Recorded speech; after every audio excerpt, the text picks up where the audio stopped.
Well, some other news from Saudi Arabia that maybe is a little more positive. Women have finally been allowed to vote and register for elections for the first time in the 100-year history of what we call modern Saudi Arabia. They will also be able to be candidates for election. According to the Foreign News Agency, women will finally get a chance to vote starting in the election scheduled for December.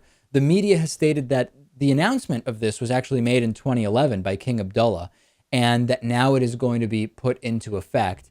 This, I guess, is going to boost the limited rights that women have in Saudi Arabia. But at the same time, we have to remember that Saudi Arabia does not really have free, legitimate elections in the sense that you get to vote for your local council, and that's it. And those councils have very limited power. The royal family really wields the power in Saudi Arabia. You can kind of say that you have these elections and it lets them tout how progressive they are, but they don't really give up any authority to these local councils, Lewis. So is it a sign of progress that on paper women will be allowed to vote? Yeah, it's 2015, but do these votes even make a difference? Broadly speaking, no.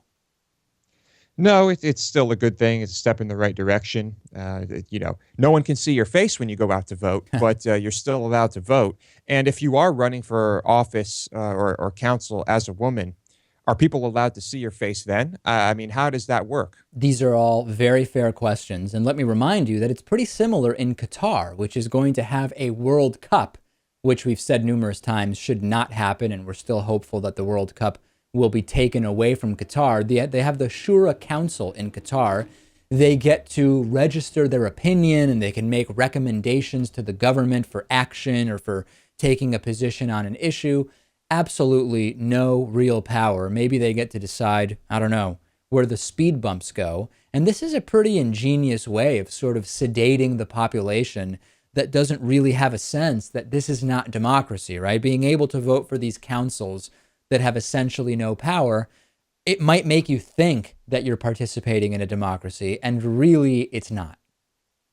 It isn't, but perhaps if you have to keep, making small changes like this over time, maybe it does lead to an actually more democratic society. Yeah, you just might need 10,000 years to notice the change.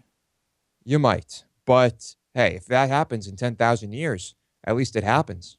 After the break, I will interview Republican presidential candidate Mark Everson. Haven't heard of him? A lot of people haven't. We'll talk to him about why that is.